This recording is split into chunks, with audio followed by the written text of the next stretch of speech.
चितमपल्ली लिखित पुस्तकाचे क्रमशः भाग 16वा आपण ऐकणार आहोत। रानटी हत्ती दोन पद्धतीने पकडले जातात, एक खेदा आणि दुसरी पीटफॉल म्हणजे खड्ड्यात पाडून। खेदा हा शब्द खेद म्हणजे हाकणे या संस्कृत शब्दापासून झाला आहे। खेदा पद्धतीने रानटी हत्तींना पकडणे ही अभूतपूर्व घटना होती। म्हैसूरच्या घनदाट जंगलातील रानटी हत्तीच्या कळपाला हाकत एका मोठ्या मजबूत बंदिस्त आवारात आणले जाई। तेथून त्यांना नदीत बांधलेल्या कुंपणात सोडले जाते। यासाठी हजारो आदिवासी जमून आरडाओरडा करून हाका घालतात, बिगुल वाजविले जाते, हवेत स्फोटके उडविले जातात। जंगली हत्ती घाबरून प्रतिकार करतात। पाळीव शिक्षित हत्ती त्यांना विरोध करीत ढकलीत असतात। मग शेवटी त्यांना नदीतील अत्यंत मजबूत कुंपणात पकडण्यात येते। दुसरी पद्धत पीटफॉल। हत्तीच्या सगरीवर खड्डे खणतात, बांबूच्या ताट्यांनी ते झाकल्यावर त्यावर मातीचा थर टाकून धानाचे बी पेरले जाते। त्यावर कालांतराने धान उगवल्यामुळे ते क्षेत्र आजूबाजूच्या जमिनीसारखे हिरवेगार दिसू लागते। जंगली हत्तीचा कळप सगरीने जात असता त्यातील काही हत्ती अजाणतेपणे त्या बांबूंच्या ताटऱ्यावर पाय पडून त्या खड्ड्यात पडतात। एका वेळी 3-4 हत्ती सहज पडतात। खड्ड्यात पडलेल्या रानटी हत्तीच्या गळ्यात व पायात दोरखंड बांधून त्याला खड्ड्याबाहेर मोठ्या कौशल्याने काढण्यात येते।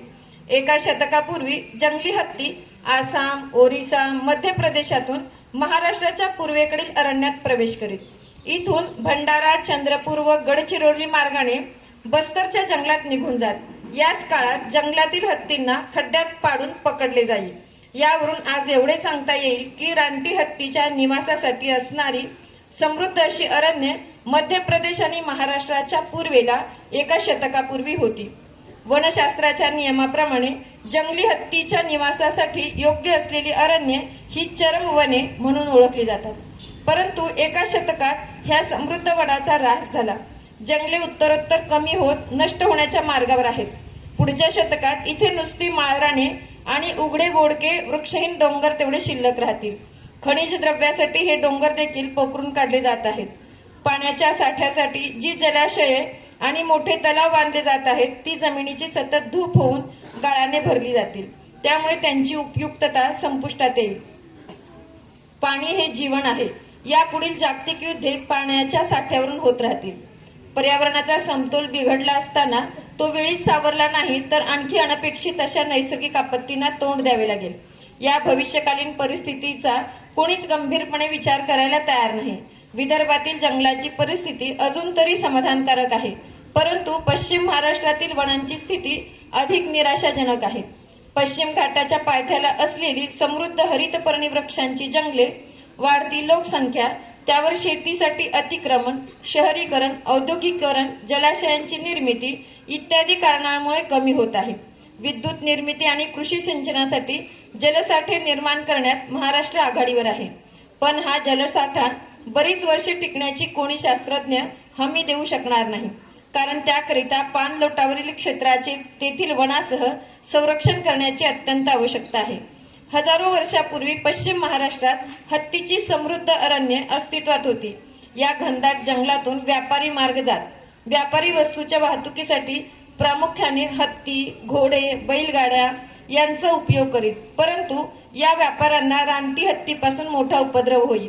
सुरुवातीला जंगली हत्तीपासून संरक्षण मिळावे म्हणून व्यापाऱ्यांनी त्यांची प्रार्थना करून सुप्रसिद्ध अष्टविनायकांची स्थापना केली असावी असे वाटते।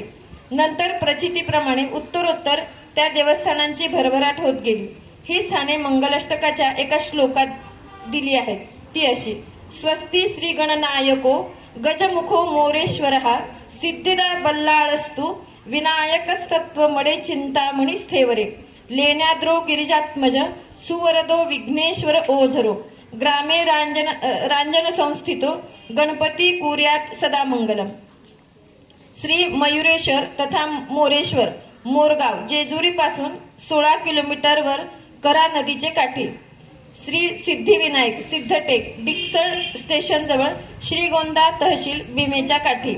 श्री बल्लाळेश्वर पाली रायगड जिल्ह्यात नागोठण्यापासून 11 किलोमीटरवर। श्री विनायक महड तथा मढ मुंबई पुणे रस्त्यावर कर्जत खोपवडी नजीक। श्री चिंतामणी थेऊर पुणे जिल्ह्यातील लोणी स्टेशन पासून 5 किलोमीटरवर मुळा मुठा नदीकाठी. श्री गिरिजात्मज लेण्याद्री जुन्नर नजीकच्या डोंगरात. श्री विघ्नेश्वर ओझर पुणे जिल्ह्यात खेड पासून 16 किलोमीटरवर. श्री गणपती रांजणगाव उरळी स्टेशन पासून 16 किलोमीटरवर घोड नदीचे रस्त्यावर. आपले पूर्वज हत्ती सकट अरण्याचे संरक्षण करून जगत होते, परंतु ह्या वृत्तीच्या विज्ञानाच्या प्रगतीबरोबर लोप होत गेला. प्राचीन काळातील मानव अरण्य आणि वन्य प्राणी यांच्याबरोबर जगायला शिकत होता, परंतु आता विज्ञान युगात मानवाने प्रथम वन्य प्राणी नष्ट केले, त्यानंतर जंगलाचा नाश केला. या सृष्टीवर तुमचे प्रेम नसेल तर तुम्ही कोणावरही प्रेम करू शकणार नाही. धन्यवाद.